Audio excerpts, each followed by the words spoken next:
So off the camera, you had mentioned that you didn't like people dissing their dead ops. Can you explain that a little bit?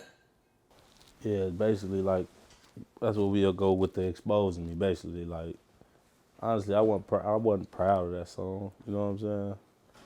That shit like really disrespectful. You know what I'm saying? And not saying I take back what I can't take back what I did. You know what I said. You know what I'm saying? But it's like I don't condone on that shit. You know what I'm saying? I was never really the type to diss people, get on a song and diss dead people. You know what I'm saying? But that was more so out of just push. You know how you get pushed to that edge and you just burst out? That's what that was. But honestly, bro, like Chicago, I feel like Chicago got a bad habit of doing that type of shit. And that's the reason why a lot of us not getting in the dough and not really getting where we want to be successfully and not being successfully in the game. That come a long way. Like for real, like picture being with a label and then you get on the song and this, you know what I'm saying? A person that's dead. They'll be looking at you like, yo, ass slow, like, you know what I'm saying? You about how they families coming at the label about that shit. But it's like, it's different. Chicago just got a habit of doing that. Like, I feel like that's what really kind of hold everybody back. And that's why I don't really condone, like, I ain't fond of that shit for real. Like that. So that song was just like more like you just got pushed to the edge. Exactly. And is that the only time you've ever dissed any dead ops or dead people in general? Yeah. Yeah, and you probably don't plan on doing it in the future. I don't do that. I ain't speaking on nobody. That's cause you gotta understand, man. That shit creates so much like, so many enemies. It's not just your enemies no more. Now you got them people, families, want to get involved because you saying this. Now you just create new ops, new enemies. You know what I'm saying? And then that shit kind of block your blessings. For real, like you can't like I'd have had 3-4 shows got shut down just because of exposing me shit, just because of that song, and they feel like shit could happen just because of that. You know what I'm saying? And that shit blocking blessings, bro. Like money. Okay. For real. Oh, okay. All right. Well, right around the same time, Chicago Legends came out from Yeah. FBG Duck. What'd you think about that? Shit, that was a hard song. You know what I'm saying? It was different. You know what I'm saying? It was brave of him to do. You know what I'm saying? It was a good thing too. Shit, he never. But everybody make it seem like he basically calling a truce, like throwing the flag. And nah, it's not like that. It's more so he just honoring all the rappers. You know what I'm saying? That passed away, who he feel like was Chicago legends and this shit that kind of made a big mark on Chicago rap. You know what I'm saying? Whether they ops or not, they still played a part in that shit. You know what I'm saying? And building this shit. But that's what he was basically acknowledging. It was a good song though. It was a nice move. Shit, it's all about growth after he growing. You know what I'm saying? It's life. Yeah. I thought the song was dope. I Yeah, it like was the dope. song, It was man. definitely dope. I think he shocked everybody. It Hell was yeah, he shocking. even put Dooski in there, man. I fuck with it. Yeah. There's, the tragic news recently, losing Kobe. I'm an hour east of LA, so Yeah. that was the home team for me. That shit. I've been watching Kobe. I watched him his whole career. Been a diehard Lakers fan, and it's shocking. And I don't think you expect, when a rapper gets shot and they're in the streets. I mean, you're always shocked, like, but when they're gangsters, with Kobe, it's like he just, you don't expect something. You don't expect him to die like that. Yeah, that shit hit hard.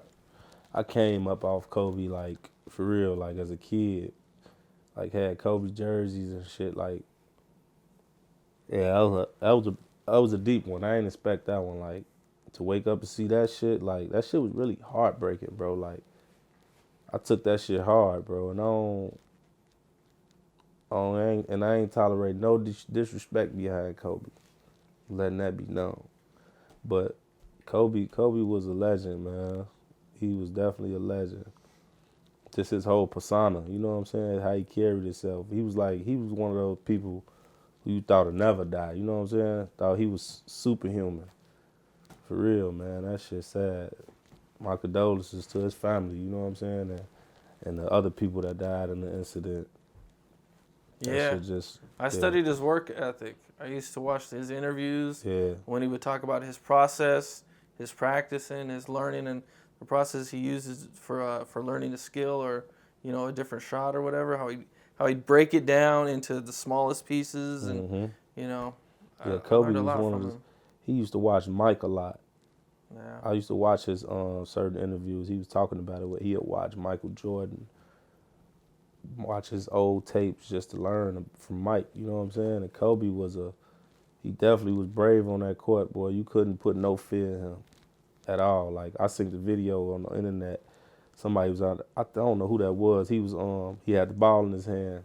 Kobe was out sticking defense, and he did like this with the ball at his face. Oh, yeah. Kobe didn't flinch, didn't do shit. Like that boy had heart. Like, and that's one thing I liked it from Kobe, and what kind of made me kind of, as far as anything, like you gotta have heart, man. You gotta put your all into that shit, man. Whatever you do. And that's just shit that show people in different kind of ways, whether it's basketball, anything, the streets, anything. Yeah, the Mamba mentality, the just get it, no excuses, Man, bust your long ass. live Kobe, man. Yeah, man. It's I mean, besides just a good basketball player, a good family man, a good, he helped so many people. It's really just like a huge loss. Yeah, that's a huge loss. Humanity. Man. That was like losing Obama. That shit hurt, bro. Like that shit deep, bro. For real. Yeah. I think that fucked the world up, man. Like for real. Yeah, definitely. All right. I had one last question for you. Who's Wayne Williams? Wayne Williams, that's my manager. So basically, Wayne Williams really a legend. He been in the game over 20 years, you know what I'm saying? He didn't work with multiple big artists, you know what I'm saying? Like back in the day, you know what I'm saying? And he done been Grammy nominations and man, like big. He worked I think he worked for Jive Records for over 20 years. I think he was an A&R or something like that. I don't really try to get into the business like that with him, but man, he a legend, man. He the person that created house party music. Oh, okay. Like literally created it. Like he's a legend. Like he's a mogul in the game. So I'm really blessed to have him as a manager, and because he kind of know the ins and out of everything, and you know what I'm saying. He been there. He know how it go, and I'm just blessed to have the right people on my team. You know. How'd you guys link up? Through my pops. He basically put it together. He used to work for R. Kelly. Your dad did? Yeah, he used to work for him. He used to do security. But just knowing people through our meeting different people and big people, you know what I'm saying? He knew him through that. So he just basically, they always kept contact, I guess. They had a relationship, you know what I'm saying? And my pops, he the type that never give up on me. He always, if he got an opportunity to get me, in a better situation, he gon' try. So that's how it came about. He knew Wayne Williams and he plugged me with him. And he just basically let him hear my music. And Wayne Williams, he a mogul in the game. He know when he hit, so he heard that good music. Let's go. Let's get this ball rolling. You know what I'm saying? It was just all our mutual relationships. Oh, is he trying to get you a record deal?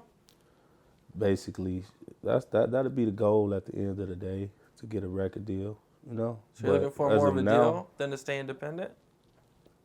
As of now, you know what I'm saying, I'm cool with, independent. I'm not dying to sign but if the time come and the opportunity right, the stipulations right in the contract, whatever it is, You know what I'm saying? I'm with it. Does he have a plan for you? Yeah, we got a nice plan set up, man. Like for this year, 2020, trust me. We got projects set up. We got plans. We got big shit set up, man. Shit in LA, like real shit, like LA. I'm really planning on moving to LA real soon. But yeah, we got plans, man. I don't really want to spill the beans too much, but we got big plans, man. Just be looking. 2020, it's up there. It's stuck there. It's down there and it's around there. That's my little saying I be saying, but yeah. All right, man. Yeah, I appreciate you taking your time, man. You know, this was a great interview. I know the fans, Yeah. you know, especially, you know, Chicago has those hardcore fans that, you know, love to hear people talk about, you know, especially passed away, you know, homies that have passed away and everything, man. And I appreciate you, man. Man, it's all love, man. All right, I appreciate y'all for coming out, Yeah, man. for sure. Flying out here, man. I appreciate that. Definitely.